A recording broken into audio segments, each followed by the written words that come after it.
Julio Cross Frías es economista y ha desempeñado muy pocos cargos en la administración pública, pero tiene mucha experiencia en administración.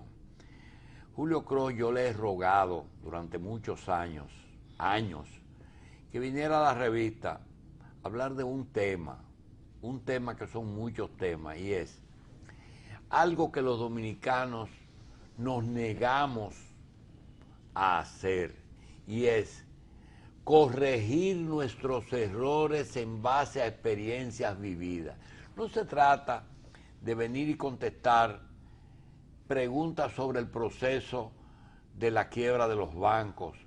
No se trata de preguntar sobre la justeza o no del sistema impositivo dominicano. No se trata de hablar de si los bancos están bien o están mal, sino de si aquellos errores que cometimos en el pasado todavía están presentes, porque cada vez que oímos cualquier tipo de situación, nosotros tenemos que caer en que más de lo mismo. Le agradezco muchísimo a Julio Cross, está aquí, que tiene experiencia en dos áreas nodales importantes de la economía: energía y banca. Fue superintendente de la electricidad y fue superintendente de banco. Gracias, Julio, por estar aquí. Gracias, Julito, por invitarme. Bien, Julio, ayer el director de Impuestos Internos hablaba sobre la contrarreforma. Ya nosotros hemos perdido la noción de lo que es una reforma fiscal y lo que es una contrarreforma. Yo quiero preguntarte, en tu íntima convicción, ¿el país tiene que colectar impuestos para cubrir sus presupuestos? Los gobiernos andan buscando cada día más formas de conseguir más ingresos, sin tomar en cuenta que las fuentes para uno equilibrar un presupuesto son o más impuestos, o préstamos, o moderación en sus gastos y racionalización de los presupuestos. En el orden personal, ¿por dónde tú te vas? Bueno, yo creo que primero hay que racionalizar el gasto. Aunque no es precisamente el tema impositivo, nada de mi experiencia pasada, pero sí tengo experiencia en el sentido de que yo pago impuestos y mucho. Entonces, definitivamente lo que clama, si tú vas a incurrir en gastos corrientes muy por encima del promedio de lo que un presupuesto razonable debe ser, y en el caso de nosotros tengo entendido que el gasto corriente sobrepasa el 80% del presupuesto. Esa es la idea que tengo. Eso es una medida definitivamente negativa que tiene que cubrirse con reformas, contrarreformas y todos los apellidos que le ponen a cuando le quieren cobrar más impuestos a uno. Porque le cambian el apellido, pero al fin y al cabo es impuestos adicionales que le ponen. Y con financiamiento. Ya el país se ha hecho adicto al financiamiento externo e interno, no solamente para cubrir déficit presupuestario, sino para mantener equilibrios cambiarios, por ejemplo. Ya vemos como las reservas internacionales del Banco Central están nutridas con endeudamiento. Endeudamiento que... Entonces tú te irías por la racionalización. Por supuesto que sí. Bien. Julio, en el orden energético, todos los días nos cargan, nos rellenan con 5 o 6 puntos que ya el ciudadano común ha perdido la noción. Es como al boxeador que cuando le dan y le siguen dando, pues se pierde la noción hasta de la pelea.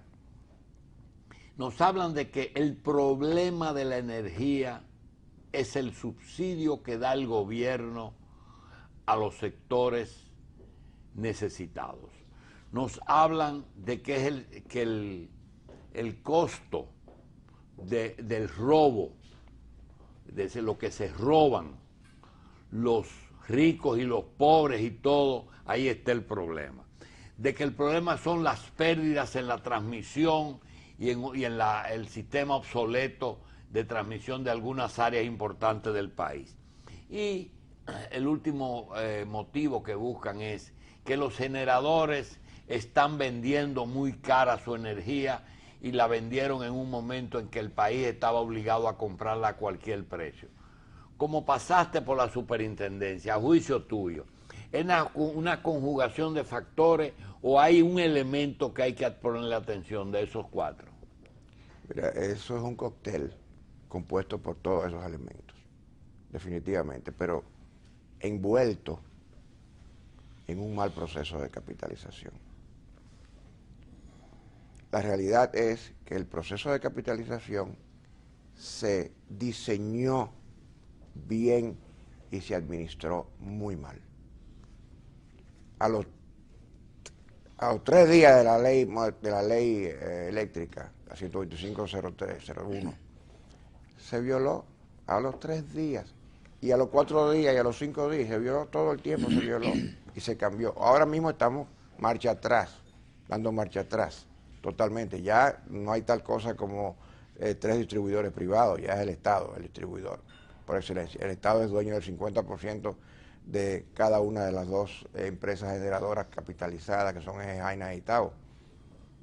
Y quedan los IPPs, los productores independientes, que tienen contratos de compra de energía firmados en algunos casos a precios onerosos, y otros casos en que los propios distribuidores independientes, le hace Unión Fenosa y AES, cuando el proceso de capitalización no quisieron comprar esos contratos porque eran muy caros, entonces tuvo que comprar la CDE y vendérselo a los distribuidores a precios mucho más baratos del costo y asumir ese costo. Entonces, definitivamente hay un problema serio que yo lo califico como un problema de una pésima dimensionamiento del sector eléctrico nacional interconectado. Lo primero que tiene que tener un sector eléctrico nacional interconectado es que esté bien dimensionado. ¿Qué es eso? Bien dimensionado, imagínate tú un carro que tenga en una goma de 15 de aro 15. El lado derecho y en otra tenga de aro 11. Bueno, pues eso es el sistema eléctrico. Y así andamos con el sistema eléctrico. Así andamos. Eso lo demostró un estudio que financió el BID por una empresa argentina. Cuando yo era superintendente de banco, yo lo entregué al final, donde el valor agregado de distribución que estábamos cobrando nosotros podía reducirse sustancialmente solamente si se dimensionaba eficientemente el sector. Pero aquí se contrató a Fenosa para que alinee ese tren delantero de ese carro durante años y terminó adueñándose de las EDES. Mira, lo de Fenosa necesitaría un problema aparte, pero yo creo que Fenosa superó a Francis Drake en materia de saqueo de la República Dominicana. Yo hice un estudio cuando yo era superintendente de banco, donde yo demostré que Unión Fenosa había saqueado prácticamente el país y engañado a sus socios, el Estado Dominicano, que casi eso produce un choque diplomático entre España y República Dominicana. Sí, porque Terrey vino. No fue por eso, pero creo que llamó por teléfono. Sí. Pero vino el presidente de Unión Fenosa y amenazó con demandarnos ante los tribunales internacionales. Y Hipólito le dijo, lo agarró: mira, Honorata, tú me conoces, nos vemos en los tribunales internacionales, no, a mí no me amenaces. Y hoy que estamos de regreso para donde nunca hemos ido, ya todo está en manos del Estado en lo que es comercialización.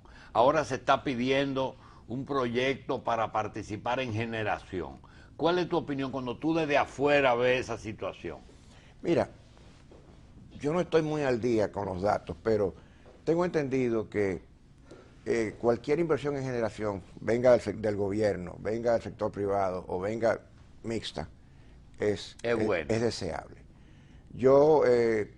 Se menciona mucho, por ejemplo, de las plantas de carbón, con lo cual yo estoy de acuerdo, independientemente de que lo invierte el sector privado o el sector público, pero no se menciona la inversión que está haciendo el sector privado en gas natural, por ejemplo.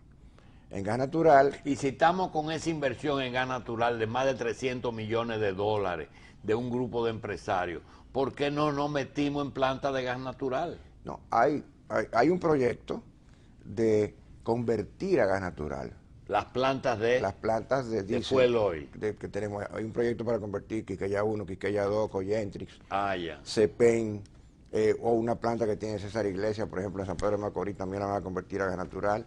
Y obviamente hay otro proyecto de una planta adicional de 400 megas que se va a construir alrededor de la terminal esta que es recién inaugurada. Estamos hablando de que la matriz eléctrica va a tener 2000 ¿Qué información tienes tú de la megawatts. cantidad de inversión que se necesita para nosotros en 20 años tener suficiente generación? Bueno, yo no creo que ni siquiera en 20 años, en 4 años. Tengo entendido que hay una proyección para tener 3.300 megawatts. ¿Cuánto vale prender el país como un arbolito sin tener que ver el costo? No, esa es una pregunta que va a tener que Pero contestarte un 3.000 técnico que esté en el área. megas es bueno. Pero 3.300 megas es alrededor de 1.000 megas por encima ¿Qué tú dices, Mike? del pico pero de 4 consumo. años también es al ojo por ciento. Bueno, sí, una planta de carbón dura, va a construir entre 36 y 48 meses. Esta planta de carbón la recién dieron el ¿Qué primer parte del Picasso. Sí, pero esa planta tiene mucho ya trabajado en el mes que baje. Porque mira, me dicen ayer que la planta de gas que van a instalar, la terminal, es flotante. Sí, es flotante. A lo mejor la Una traen, barcaza. la alan. Sí, sí. Una barcaza. No, pero la planta de gas tarda entre 24 y 36 meses En hacerla. en hacer. Entre 18 y 24 meses Ya. en hacerla. La de carbón entre 36 y 48. O sea, por eso yo hablo de 4 años. Estamos hablando de que con 4 años tendremos una disponibilidad de 3.300 megas. El problema es de que hay que potencia instalada. calcular un plan de expansión y a eso se le está huyendo, yo no sé por qué. No sé por qué. Porque cuando tengamos los 2.000 megavatios eso, entonces necesitaremos mucho más, porque todo lo que tienen plantas privadas trabajando 8 o 10 horas van a salir del sistema, van a entrar al sistema, dejando sus plantas apagadas. Entonces eso se va ampliando en la medida en que sea más estable el sistema. Se va ampliando. Entonces ese cálculo es el que hay que hacer y no se hace. Yo creo que el pico, un día específico, el tope de demanda es alrededor de 2.300 megavatios. Los máximos circuitos apagados cuando hay un tope son alrededor de 300 megavatios que no se sirven.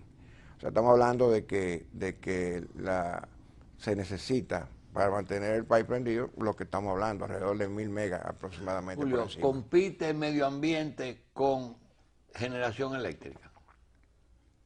No entiendo la pregunta. A veces tú oyes, Que si hay planta contaminación. de carbón. El carbón va a estar vigente durante muchos años. El gas natural es el del futuro.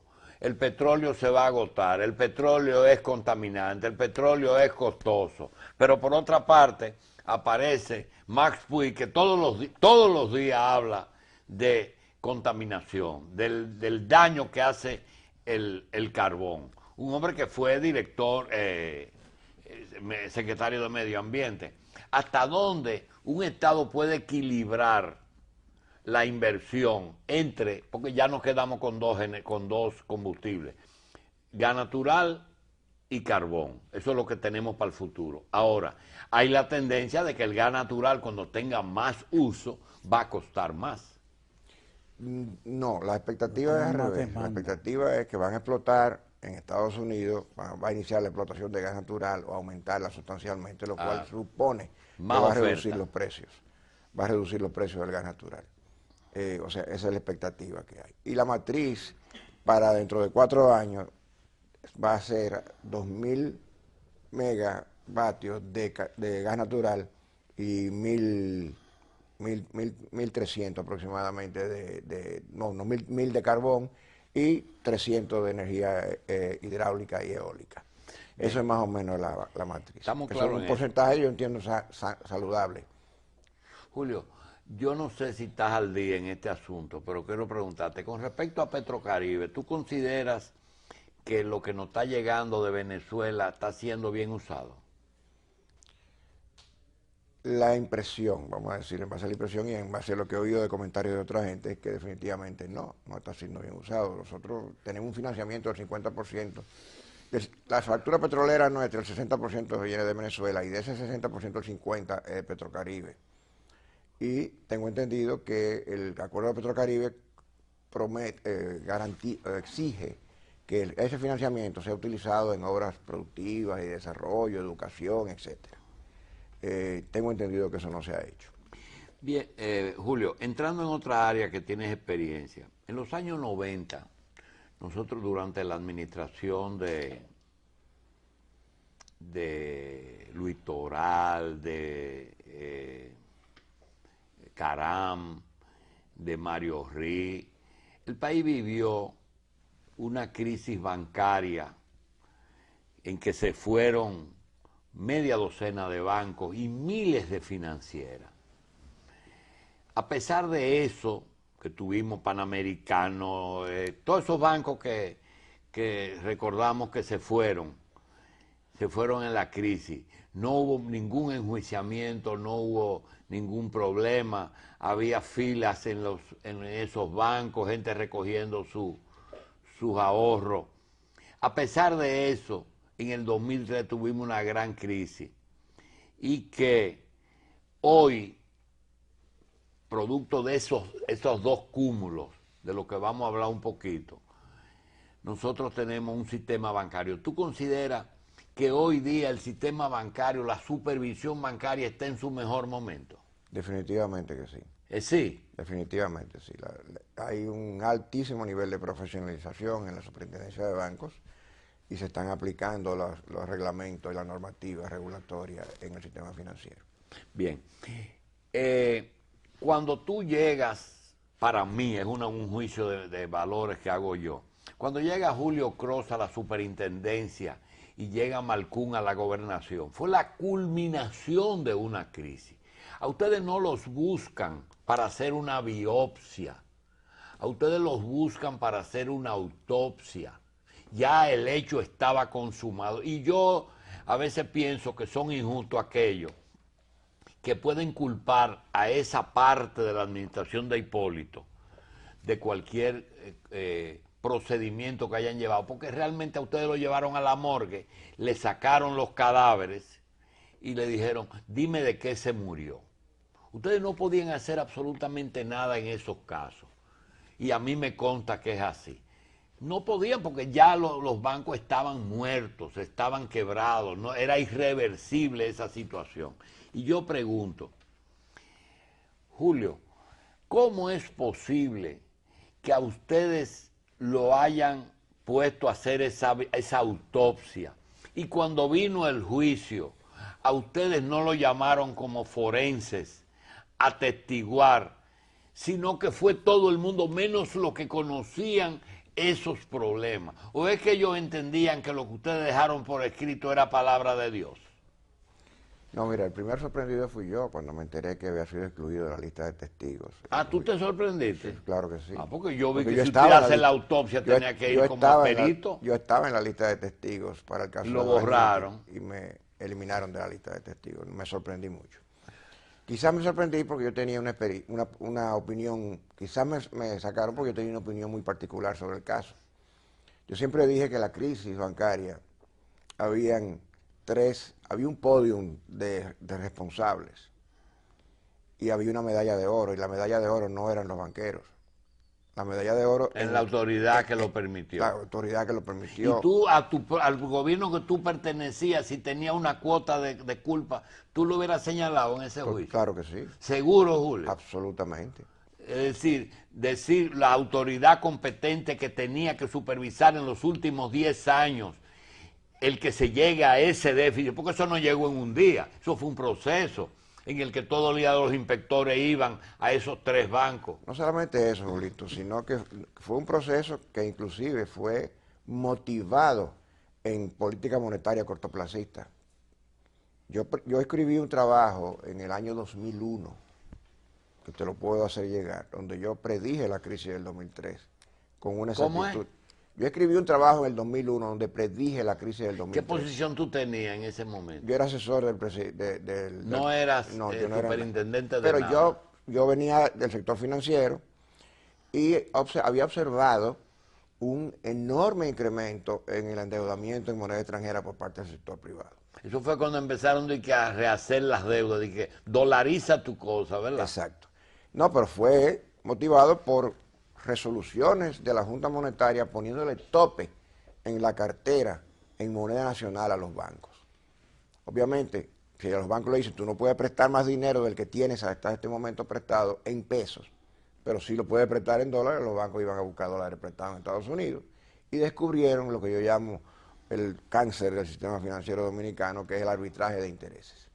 Cogiendo dinero prestado en los Estados Unidos al 4, cambiándolo aquí y prestándolo al 60. Todos los bancos crecieron a una velocidad meteórica y los banqueros eran en Rey Mida, donde ponían el dedo, hacían oro. Cuando vino la crisis, cuando comenzó a deslizarse la tasa de cambio, el proceso se revertió y lo que era oro se convirtió en cobre. Bien. Julio, todo se ha focalizado porque los políticamente convenía a los déficits cuasi fiscales, si fue la crisis bancaria, y fue así, pero focalizaron el asunto de manera que aquí hay un malo, que es Ramoncito. ¿Qué hizo Ramón Báez? Hizo lo que hacían otros bancos, de coger dinero de los depósitos de su banco y dedicarlos a inversión que eran de interés de los dueños del banco. Es decir, una inversión. Y tanto fue así que cuando se ejecutaron las garantías, aparecieron que no fue el yate Patricia la única razón de eso, sino que ahí estaban los activos, están los activos, se dejaron de evaluar esos activos. Pero ese fue un caso. El caso de Bancrédito es diferente. Dicen que nadie salió perjudicado de ahí. En el caso de Baninter, el gobierno de Hipólito se ocupó de pagarle a los ahorrantes y produjo eso. Lo que no produjo fue un efecto electoral, es decir, él no ganó a pesar de esa medida.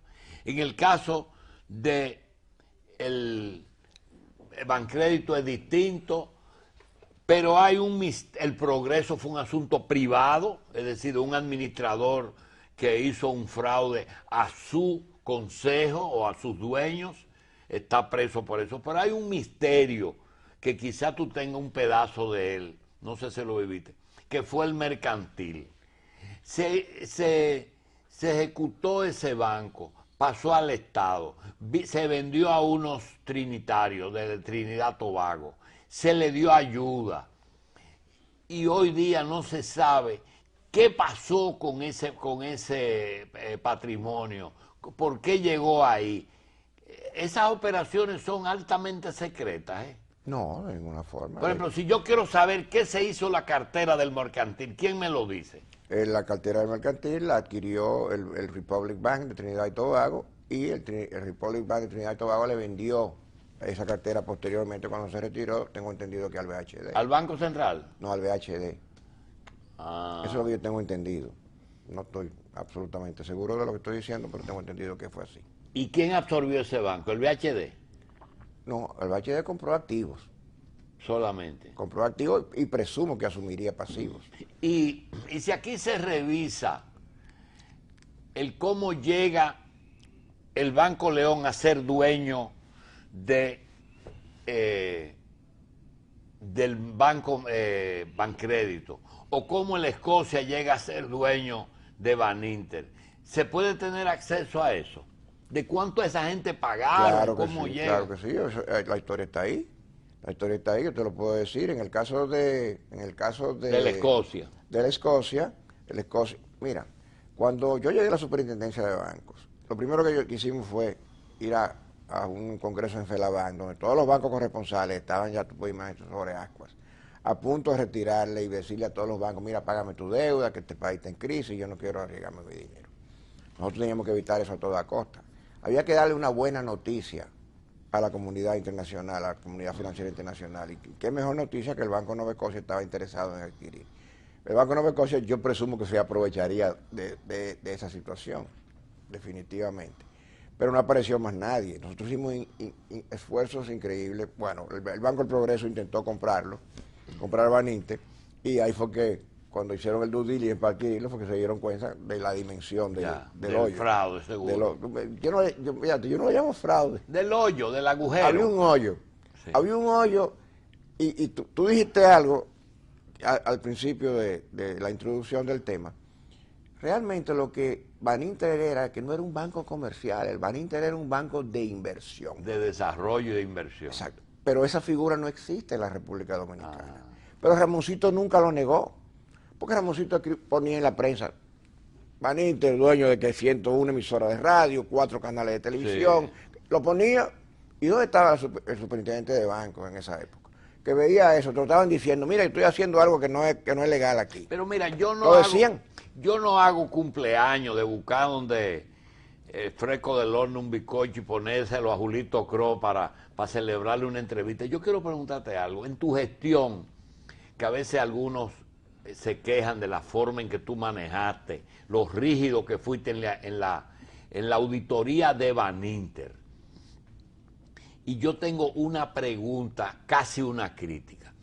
Yo hablé de autopsia y hablé de biopsia. Biopsia es cuando a ti te pellizcan un tumor para averiguar, pero tú estás vivo, tú estás vivo y te dicen, mira, sácate esa pelota que es maligna o es benigna. Y ya, y tú estás vivo. Cuando es autopsia, es en patología forense que tú vas y dices, el hombre murió envenenado. Fenómeno.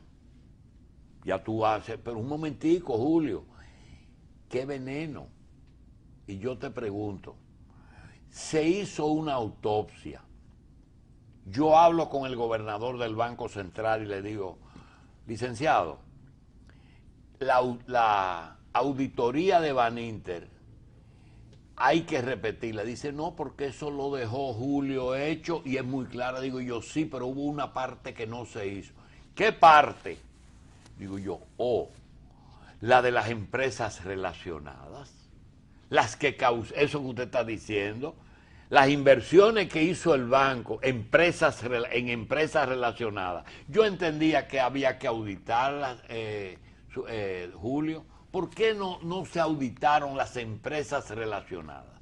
Bueno, y no se cogió. Consígueme el escritorio de Marco Báez. Ahí hay un sobregiro de 55,000 millones. Eso vamos a auditarlo. Es verdad, se lo cogieron del banco. Pero no es así. Esas empresas que estaban sobregiradas, había que auditarlas a ver en qué gastaron ese dinero, porque ya eran empresas del banco y posteriormente del Banco Central.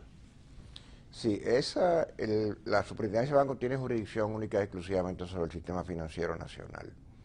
¿Okay? Nosotros teníamos... ¿Hay una legislación especial? Nosotros teníamos jurisdicción sobre el Banco Intercontinental Baninter.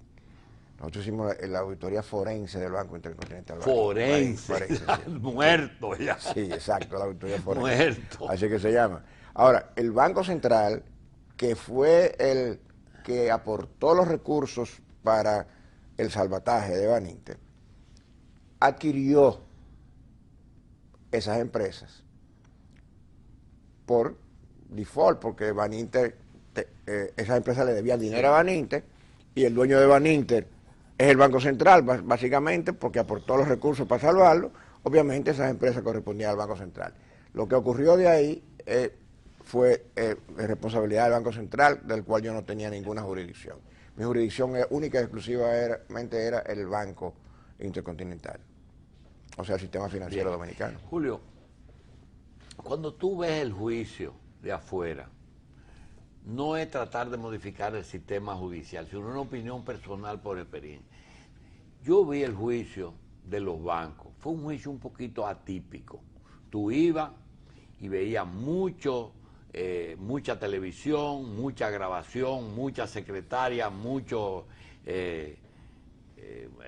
tecnificado el juicio. Y yo quiero preguntarte, ¿realmente tú llegaste a la conclusión o entiende que no es necesario que los juicios que tengan que ver con fraudes de tipo económico, en términos generales, tengan los jueces y los fiscales un entrenamiento especial? Absolutamente. Totalmente de ¿O acuerdo. deben de ser economistas los jueces? Totalmente de acuerdo. ¿Tú estás entendiendo lo que pregunto? Sí. Es decir, claro, cuando tú vas... claro. Fíjate, cuando yo estaba en la lista de testigos para Baninter, yo fui citado por el Banco Central. Es que tú lo que debiste fue ser juez en ese juicio, no testigo.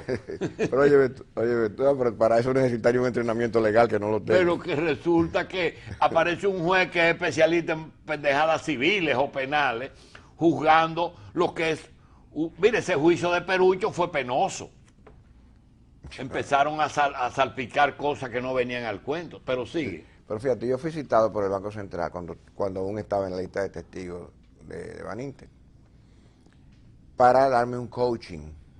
¿Un coaching? Sí, de lo que yo tenía que decir. ¿Un entrenamiento? Sí. Y yo le dije, un momentito, no.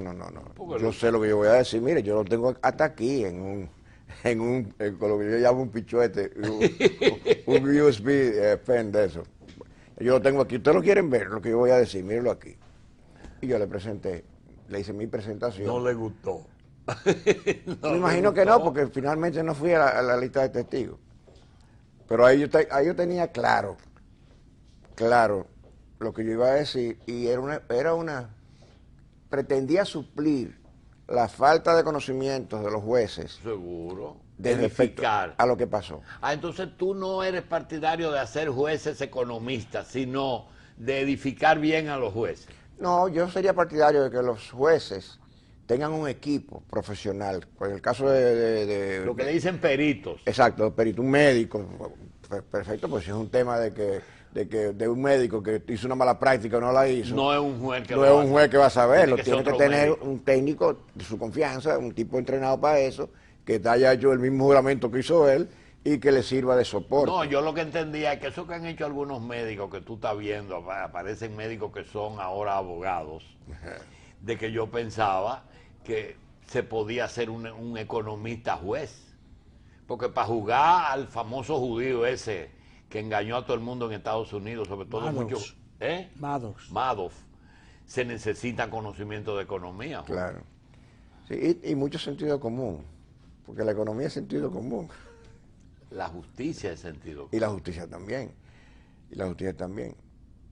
Bien, ¿tú entiendes que ese proceso, como dijiste, hay medallas de plata, medallas de bronce, pero faltó la medalla de oro?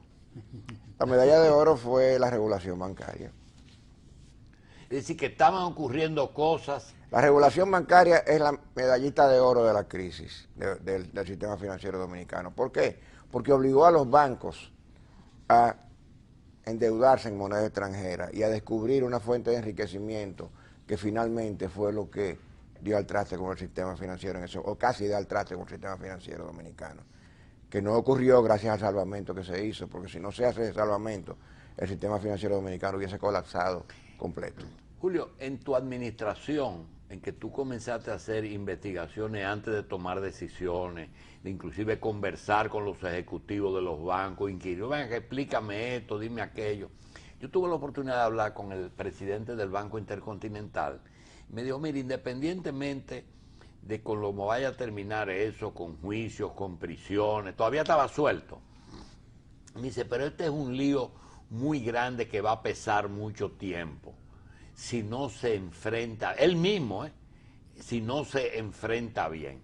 Cuando tú viste desde el 2001 que eso iba a venir, ¿tú viste que podía venir una crisis de la magnitud que vino? Sí. Al igual que el mismo presidente del banco. Mira, el trabajo mío, la última filmina, yo le hice la presentación al presidente de la República y él me mandó donde el gobernador del Banco Central, preocupadísimo. La última filmina decía, los efectos políticos, sociales y económicos de la ocurrencia que yo estaba planteando serían catastróficos y el presidente Mejía pasaría injustamente a la historia como el responsable. Eso decía mi trabajo, la última filmina. Y Ahora, así ocurrió.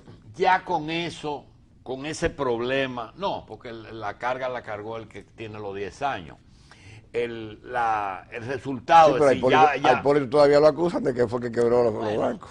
lo que pasa es que Hipólito tenía otros asesores que no era tú, que le decían, si tú trancas fulano, tú ganas la reelección. Y tú no puedes manejar economía con base política. Tiene que ser como economía o como política. Y ahí se mezclaron las dos cosas. Pero Julio, Yo no creo que fuera así. bien, Ahí la mayor presión para que se hiciera justicia en esos casos vino de los organismos internacionales.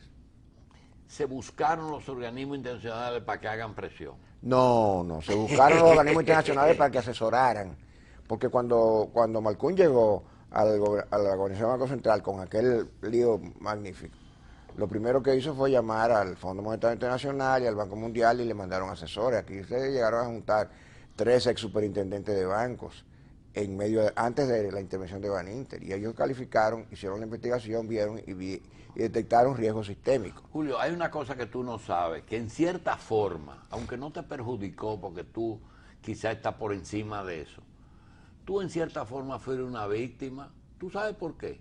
Porque aquí en República Dominicana ese proceso de los organismos internacionales tenía una intención subyacente, subterránea, y era que si tú te pones a ver la situación y lo que vino después, ¿qué tenemos ahora? Nosotros tenemos una banca de fuera enorme, una inversión extranjera. Aquí después vinieron muchísimos bancos extranjeros. Ahora, la pregunta es, ¿esa banca extranjera se le dio a todos las mismas facilidades? Usted sabe que no. Inclusive en esta administración no se le dio un trato justo a la banca extranjera que vino de buena fe a invertir aquí, y pasaron las 1001 noches porque las autoridades tenían culpables preferidos y donde estaba cierta gente no le daban luz verde. Es decir, ¿qué estoy diciendo? Que había una intención de que en aquel momento la banca dominicana saliera de circulación para que entre la banca extranjera.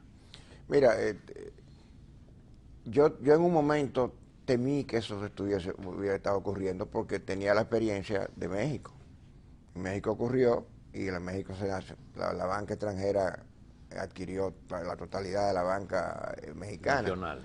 Y fue mucho los enfrentamientos que yo tuve con la gente del Fondo Monetario Internacional, precisamente para defender la banca, porque mi primer propósito que yo me hice cuando acepté el nombramiento de superintendente de banco fue evitar que la banca nacional colapsara en mis manos. Ese fue mi primer objetivo. Y así se lo hice saber a los bancos. Les dije, pero ayúdenme ustedes a evitar que se colapse. Y ellos sí definitivamente ayudaron mucho, los bancos nacionales. Pero el Fondo Monetario Internacional, ellos mandaron unas auditorías asistidas y el pleito que teníamos a diario, inclusive hubo el jefe de esa misión, que era un ex superintendente de banco del Perú. Yo me metí en la página web de la Superintendencia de Banco de Perú a bajar las resoluciones que él había emitido. Y él estaba emitiendo resoluciones totalmente diferentes a las que él emitió siendo superintendente de banco. Yo tuve que decirle, mira acá, ¿y por qué tú quieres imponer a nosotros esto cuando tú allá en Perú mira lo que tú hiciste? ¿Quién los llama a ellos? ¿El qué? Al banco, al Fondo Monetario. Al Fondo Monetario Internacional lo llamó el gobierno. Pero no, lo llamó el gobierno sin tener nosotros acuerdo todavía con ellos. No, porque Hipólito no firmó acuerdo con ellos. No, pero se llamó en plan de asistencia. En plan de asistencia. Y ellos vinieron y nos dieron una asistencia que yo debo decir que fue una asistencia muy valiosa. Bien, Julio, dijiste que la banca está muy bien, como nunca ha estado aquí.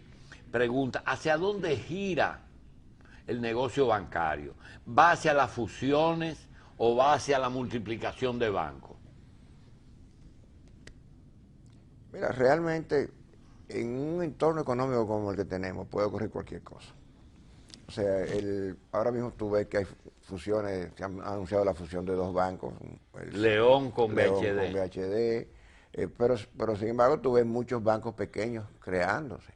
Sí, muchos venezolanos que vienen a muchos comprar venezolanos, banquitos aquí. no solamente venezolanos, también norteamericanos están incursionando en ¿Qué bancos pasó con pequeños. un banco judío que yo tenía mucha esperanza que iba a funcionar? Sin embargo, se desesperaron y se fueron. No se desesperaron. Ellos vinieron aquí con un propósito y ese propósito fue derrotado por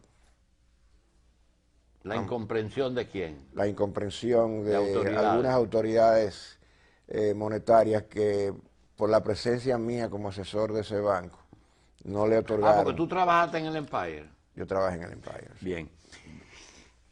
Yo fui consultor de ellos, yo le organicé el banco. Ok, para ti los fondos de pensiones, ¿qué significan para los bancos? ¿Su salvación? No, una fuente valiosísima de recursos que canalizan a través del sistema financiero dominicano, las asociaciones de ahorro y préstamos. Y ahora están canalizando al Banco Central también, directamente, en algunos casos. Bien, una de las fuentes de soluciones de los puntos de soluciones de crisis es la devaluación o la revaluación. Es decir, hablamos de arreglar un presupuesto con ahorros, hablamos con préstamos, hablamos con impuestos, pero nunca se ha hablado de la devaluación como fuente de que el Estado recoge dinero ajeno. Pregunto, Julio, se habló mucho de que en el gobierno de Hipólito al final se llegó al 50-1. Nosotros estamos casi al 50-1 y no ha pasado nada. ¿Cuál es tu posición frente a la moneda? ¿Tú entiendes que la moneda es bueno devaluarla un poco o revaluarla? No, revaluarla nunca. Revaluarla solamente cuando las condiciones estructurales así lo permiten. Pero cuando hay desequilibrios estructurales como lo que estamos padeciendo hoy en día, es imposible revaluar la moneda. Yo creo que es todo lo contrario. Lo que debe hacerse es deslizarse, no devaluarse drásticamente porque cambios drásticos traen problemas drásticos, pero sí deslizarla hasta sincerizar el verdadero valor del peso. Ahora mismo nosotros tenemos un procedimiento bastante cuestionable para ser aplicado a largo plazo para mantener la estabilidad cambiaria, que es inyectar dinero de las reservas internacionales y las reservas internacionales nutrirse de financiamiento externo. Eso es insostenible, especialmente cuando te está creando un déficit de balanza de pago que llegó aquí a 4.600 millones de dólares en un año y a promediar alrededor de 4.000 millones en los últimos 10 años. En la actualidad, gracias a los deslizamientos últimos, el déficit de balanza de pago se ha reducido a 2.500 millones de dólares, más o menos 2.600 millones de dólares al año, que todavía es insostenible. Si tú me dices a mí cuál es la tasa de cambio que debe prevalecer en el mercado, yo te diría la que permita que el déficit de balanza de pago se quede por debajo de los 1.000 millones de dólares. ¿Qué es lo que prevalece? La balanza de pago entre lo que producimos, las divisas que producimos y las que gastamos, o sencillamente ponerle un número a la tasa de cambio. Mira, yo te digo, la tasa de cambio viene determinada por muchísimos factores. Pero tú entiendes que debe dejarse en el mercado. ¿Cómo dice? Debe dejarse en el libre mercado. No. A la oferta y demanda. No, absolutamente no. No puede. No debe. Eso es lo que dice la ley monetaria financiera, sí. artículo 2 de la ley monetaria financiera, pero yo nunca he estado de acuerdo con ese liberalismo a ultranza. Yo creo que debe existir una mano que controle, pero que controle no para matar, mejor dicho, para ocultar deficiencias estructurales, sino para modularlas. ¿Qué es lo que la inversión extranjera busca? ¿Una tasa estable o una tasa de cambio que cada peso le produzca, cada dólar le produzca 200 pesos? ¿Qué realmente quieren ellos, el inversor extranjero? Bueno, depende de en qué sector de la economía está. Si el inversor extranjero está como importador, quiere una tasa de cambio bajita, quiere un baratillo de dólares para poder importar. Si está como mucho. Importador, no. Sí, si está como exportador. Si está como exportador, en zona franca, el turismo quiere que sea más competitivo. Tú tuviste una etapa de tu vida que dirigías a los concesionarios, eras director ejecutivo de la Asociación de Concesionarios de Vehículos. Yo te quiero hacer una pregunta que ya tú puedes contestar. un hombre comparado con un Estado. Yo tengo todos los cuartos del mundo y yo con mi dinero hago lo que me dé la gana. Yo voy a comprar 10 Rolls Royce. Juan Vicini compra 10 Rolls Royce. Pero Juan dice, ¿y para qué yo voy a comprar 10 Rolls Royce? Si yo voy a tener que comprar en el mercado negro 3 o 4 millones de dólares para comprar esos Rolls Royce, me va a disparar la tasa. Yo mejor cojo y voy a Viamar y compro una jipeta y me manejo igual. Ahora, si el Estado dice, pero ¿por qué el gobierno tiene que permitir que un vehículo de 8 cilindros circule que cuesta $200,000? ¿Por qué no hay renglones que se prohíba la importación, aunque haya una lesión al libre mercado? Bueno, precisamente tú te contestaste la pregunta. Definitivamente, prohibición de importaciones en un ambiente de libre mercado es una mala palabra. Ya eso no lo permite nadie. Y eso es una mala palabra. Inmediatamente que la OEP, ¿Quién grita? ¿Quién grita? que la Organización Mundial de Comercio, que 89.000 y los exportadores gritan. Los Estados Unidos te van a gritar inmediatamente. Bueno. Aquí hubo una época en que se pagaba impuestos en base a la cilindrada. Los norteamericanos, la tecnología norteamericana de automotriz es una tecnología de alta cilindrada.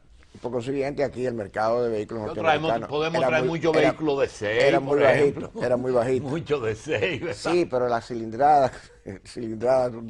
son los cc de gasolina, 2000 cc, todos los norteamericanos estaban por encima de 2000 cc. No había un vehículo norteamericano de 1400 cc como es el caso de los japoneses. Y aquí el mercado era totalmente japonés hasta que se cambió. Y se cambió no precisamente se cambió porque hubo presiones. Hubo Bien. presiones porque todos los países son corporaciones, ellos tienen que exportar y vender sus productos. Bueno, Julio Cross, te quiero dar las gracias y quiero exhortarte a que te metas un poquito más en televisión porque tú aportas muchísimas cosas. Gracias, Julio Cross Frías, por haber estado con nosotros. A ustedes será hasta las 5:30 de la tarde con La Tarde Online y mañana a las 5 de la mañana de nuevo con la revista agropecuaria.